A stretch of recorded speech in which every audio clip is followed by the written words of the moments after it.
ಮುಖ್ಯಮಂತ್ರಿ ಸಿದ್ದರಾಮಯ್ಯನವರು ಪಾಕ್ನೊಂದಿಗೆ ಯುದ್ಧದ ಕುರಿತು ಆಡಿರುವ ಮಾತಿಗೆ ಪತ್ರಿಕಾಗೋಷ್ಠಿ ಮೂಲಕ ಪ್ರತಿಕ್ರಿಯೆ ನೀಡಿದ ಮಾಜಿ ಉಪಮುಖ್ಯಮಂತ್ರಿಗಳು ಮತ್ತು ಚಿತ್ರದುರ್ಗ ಸಂಸದರಾದ ಗೋವಿಂದ ಕಾರಜೋಳ. ಈ ಸಂದರ್ಭದಲ್ಲಿ ಬಾಗಲಕೋಟೆ ಮಾಜಿ ಶಾಸಕರಾದ ಡಾಕ್ಟರ್ ವೀರಣ್ಣ ಚರಂತಿಮಠ ಅವರು ಉಪಸ್ಥಿತರಿದ್ದರು.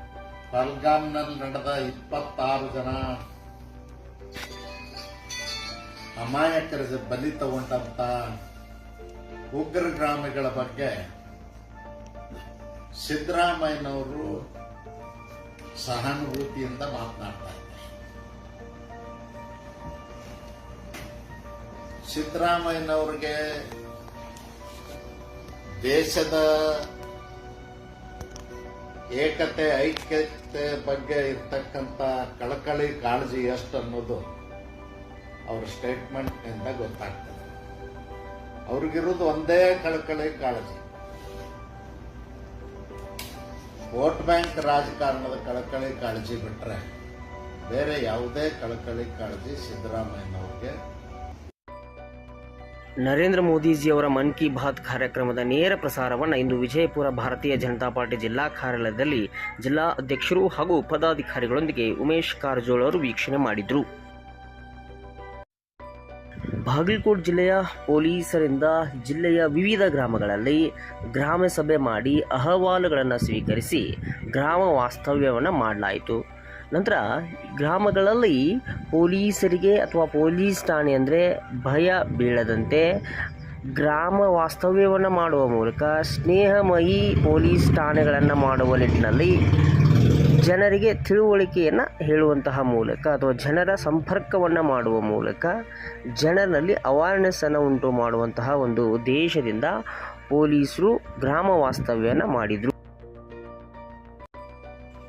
ಕಾಶ್ಮೀರದ ಪಹಲ್ಗಾಮ್ದಲ್ಲಿ ಪ್ರವಾಸಿಗರ ಮೇಲೆ ಉಗ್ರರು ದಾಳಿ ನಡೆಸಿ ಕೊಲೆಗೈದ ಪೈಶಾಚಿಕ ಕೃತ್ಯವನ್ನು ಖಂಡಿಸಿ ಹಾಗೂ ಸಾವಿಗೀಡಾದ ಭಾರತೀಯರೆಲ್ಲರ ಆತ್ಮಕ್ಕೆ ಶಾಂತಿ ಕೋರಿ ಇಂದು ಮುಂಜಾನೆ ನವನಗರದ ಕ್ರೀಡಾಂಗಣದಲ್ಲಿ ಶ್ರದ್ಧಾಂಜಲಿ ಸಭೆಯನ್ನು ಆಯೋಜಿಸಲಾಗಿತ್ತು. ಇದೇ ಸಂದರ್ಭದಲ್ಲಿ ಜಿಲ್ಲಾ ಕ್ರೀಡಾಂಗಣದಲ್ಲಿ ಸ್ವಚ್ಛತಾ ಕಾರ್ಯಕ್ರಮದ ಮೂಲಕ ಶ್ರಮದಾನವನ್ನು ಸಹ ಮಾಡಲಾಯಿತು. ಈ ಸಂದರ್ಭದಲ್ಲಿ ಇಂದು ಜಿಲ್ಲಾ ಯುವಜನ ಮತ್ತು ಕ್ರೀಡಾ ಇಲಾಖೆಯ ಸಹಾಯಕ ನಿರ್ದೇಶಕರಾದ ಗುರುಪಾದಪ್ಪ ಗುಡನವರ್, ನ್ಯಾಯಾಂಗ ಇಲಾಖೆಯ ನೌಕರರ ಸಂಘದ ಅಧ್ಯಕ್ಷರಾದ ಬಸವರಾಜ್ ಬಾದ್ವಾಡ್ಗಿ, ಸೇನಾ ಆಕಾಂಕ್ಷಿಗಳ ತರಬೇತಿದಾರರಾದ ಉಮಾಶಂಕರ್ ತೇಲ್ಕರ್, ಕುಮಾರ್ ತಂಬುಲ್ಗದ್ದಿ, ಕರಾಟೆ ತರಬೇತರಾದ ರಾಠೋಡ್ ಉಪಸ್ಥಿತರಿದ್ದರು. ಹಾಗೆ ರಮೇಶ್ ಬದ್ನೂರ್ ಅವರು ಸ್ವಚ್ಛತಾ ಕಾರ್ಯದಲ್ಲಿ ತೊಡಗಿದ್ರು. ಇಂದು ಹುಬ್ಬಳ್ಳಿಯಲ್ಲಿ ನಡೆದ ಶ್ರೀ ಅನಂತ ಪ್ರೇರಣಾ ಕೇಂದ್ರದ ದ್ವಿತೀಯ ವಾರ್ಷಿಕೋತ್ಸವ ಸಮಾರಂಭ ಅನಂತ ಉತ್ಸವದಲ್ಲಿ ವೀರಣ್ಣ ಚರಂತಿಮಠರು ಭಾಗವಹಿಸಿ ಮಾತನಾಡಿದರು. ಈ ಸಂದರ್ಭದಲ್ಲಿ ಶ್ರೀಮತಿ ತೇಜಸ್ವಿನಿ ಅನಂತಕುಮಾರ್ ಹಾಗೂ ಚಿತ್ರದುರ್ಗ ಸಂಸದರಾದ ಗೋವಿಂದ ಕಾರಜೋಳ ಸಹ ಇದ್ದರು. ಅನಂತಕುಮಾರ್ ಅವರ ವ್ಯಕ್ತಿತ್ವ ಮತ್ತು ಆದರ್ಶಗಳನ್ನು ಯುವ ಪೀಳಿಗೆಗೆ ಪರಿಚಯಿಸುವ ಮತ್ತು ಅವರನ್ನು ದೇಶ ಕಾರ್ಯಕ್ಕೆ ಜೋಡಿಸುವ ಸ್ಥಳವಾಗಿದೆ ಹುಬ್ಬಳ್ಳಿಯ ಅನಂತ ಪ್ರೇರಣಾ ಕೇಂದ್ರ ಎಂದರು. ಏಪ್ರಿಲ್ ತಿಂಗಳದ 121ನೆಯ ಮನ್ ಕಿ ಬಾತ್ನಲ್ಲಿ ಭಾನುವಾರ ಪ್ರಧಾನಿ ಶ್ರೀ ನರೇಂದ್ರ ಮೋದಿಯವರು ಬಾಗಲಕೋಟೆ ಜಿಲ್ಲೆಯನ್ನು ಉಲ್ಲೇಖಿಸಿ ಮುಧೋಳ ತಾಲೂಕಿನ ಕುಳಲಿ ಗ್ರಾಮದಲ್ಲಿ ಶ್ರೀಶೈಲ್ ತೇಲಿ ಎನ್ನುವ ರೈತರು ತಮ್ಮ ಹೊಲದಲ್ಲಿ ಸೇಬು ಹಣ್ಣನ್ನು ಬೆಳೆದಿರುವ ಕುರಿತು ಪ್ರಶಂಸಿಸಿದರು. ರೈತ ಶ್ರೀಶೈಲ್ ತೇಲಿ ಅವರು ತಮ್ಮ 7 ಎಕರೆ ಜಮೀನಿನಲ್ಲಿ ಸಾವಯವ ವಿಧಾನದಿಂದ ಸೇಬು ಬೆಳೆದು ಅವರು ಲಕ್ಷಾಂತರ ರೂಪಾಯಿ ಗಳಿಸಿದ್ದಾರೆ. ಈ ಯಶಸ್ವಿನಿಂದ ಇತರ ರೈತರಿಗೆ ಸ್ಫೂರ್ತಿಯಾಗಿದ್ದಾರೆ ಮತ್ತು ಸೇಬು ಕೃಷಿಯ ಬಗ್ಗೆ ಜಾಗೃತಿ ಮೂಡಿಸಿದ್ದಾರೆ. ಸೇಬು ಹೆಚ್ಚಾಗಿ ಬೆಳೆಯುವ ಈ ನಾಡಲ್ಲಿ ಸಮೃದ್ಧವಾಗಿ ಸೇಬು ಬೆಳೆದು ಜನರಿಗೆ ಸೇಬಿನ ಸಿಹಿ ಹಂಚುತ್ತಿದ್ದಾರೆ. 2 ವರ್ಷದ ಹಿಂದೆ ಸೇಬು ನಾಟಿ ಮಾಡಿದ್ದು ಈ ವರ್ಷ ಎಕರೆಗೆ ಖರ್ಚು ವೆಚ್ಚ ಎಲ್ಲ ತೆಗೆದು 3.5 ಲಕ್ಷ ಆದಾಯವನ್ನು ಪಡೆದಿದ್ದಾರೆ. ಇವತ್ತಿನ ಮನ್ ಕಿ ಬಾತ್ ಕಾರ್ಯಕ್ರಮದೊಳಗೆ ಮೋದಿಜಿ ಅವ್ರು ನಮ್ಮ ಬಗ್ಗೆ ಮಾತಾಡಿದಕ್ಕೆ ಬಹಳ ಹೆಮ್ಮೆ ಆಗೈತ್ರಿ, ಖುಷಿ ವಿಚಾರ ರೀ, ಬಹಳ ಸಂತೋಷ ಆಗೈತ್ರಿ. ಮುಖ್ಯಮಂತ್ರಿ ಸಿದ್ದರಾಮಯ್ಯ ಅವರಿಗೆ ಪಾಕಿಸ್ತಾನದ ಬಗ್ಗೆ ಕಳಕಳಿ ಕಾಳಜಿ ಹೆಚ್ಚಾಗಿದೆ ಅಂತ ಹೇಳಿ ನಾರಾಯಣ್ ಸಾಬ್ ಭಾಂಡ್ಗೆ ಅವರು ವಾಗ್ದಾಳಿಯನ್ನು ನಡೆಸಿದರು. ಬಾಗಲಕೋಟೆಯಲ್ಲೇ ಮಾತನಾಡಿದ ಅವರು ಮುಖ್ಯಮಂತ್ರಿ ಸಿದ್ದರಾಮಯ್ಯನವರು ಕೊಟ್ಟಿರುವಂತಹ ಒಂದು ಹೇಳಿಕೆ ಏನಿದೆ ಇದರ ಬಗ್ಗೆ ನಾರಾಯಣ್ ಸಾಬ್ ಭಾಂಡ್ಗೆ ಅವರು ವಾಗ್ದಾಳಿಯನ್ನು ನಡೆಸಿರುವಂಥದ್ದು.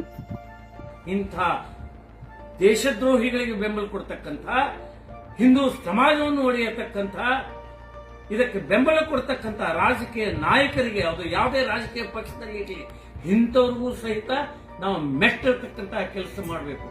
ಮೊನ್ನೆಯಲ್ಲೇ ರಾಯಚೂರಲ್ಲಿ ಏನೋ ಒಂದು ಪಾಕಿಸ್ತಾನ ಧ್ವಜ ರಸ್ತೆ ಮೇಲೆ ಹಾಕಿದರೆ ಅದನ್ನು ತುಳಿದು ಹೋಗ್ಬೇಕಂತ ಹಾಕಿದ್ದಾರೆ. ಅದರಲ್ಲೇ ತಪ್ಪೇನದ?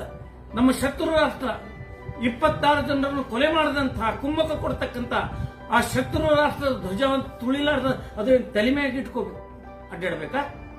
ಆ ಧ್ವಜ ಕಿತ್ತತಕ್ಕಂತ ಧೈರ್ಯ ಹೆಂಗಿದೆ ನೋಡಿ ಇವು ಒಂದು ಇಬ್ಬರು ಹೆಣ್ಣು ಮಕ್ಕಳಿಗೆ. ಪೊಲೀಸರು ಯಾರ ಮೇಲೆ ಕೇಸ್ ಹಾಕಿದ್ದಾರೆ, ಧ್ವಜ ಯಾರು ಹಚ್ಚಿದ್ದಾರೆ. ಇವತ್ತು ನಾನೇ ಹಚ್ಚುತ್ತೀನಿ, ಬಾ, ಯಾರು ನನ್ನ ಮೇಲೆ ಕೇಸ್ ಹಾಕ್ತೀನಿ, ತುಳಿತೀನಿ. ಕೇವಲ ಧ್ವಜ ತುಳಿಯುವುದಿಲ್ಲ, ಅದನ್ನು ತೆಗಿಲಿಕ್ಕೆ ಯಾರು ಬರ್ತಾರ ಮೊದಲು ಅವರನ್ನು ತುಳಿತೀನಿ. ದೇಶದ್ರೋಹಿಗಳಿಗೆ ಮುತ್ತು ಕೊಡ್ತೀರಿ ನೀವು, ದೇಶದ್ರೋಹಿಗಳಿಗೆ ಹೆಗಲ ಮೇಲೆ ಕೂಡಿಸ್ತೀರಿ.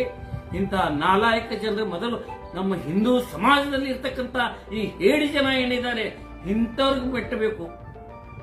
ಮುಂದೆ ಅವರ ಮನೆಗಳಲ್ಲಿ ಹೋಗಿ ಹೊಕ್ಕಿದಾಗ ಯಾರೂ ಬರಂಗಿಲ್ಲ. ಇದು ನಾವು ನೆನಪಿಡಬೇಕು.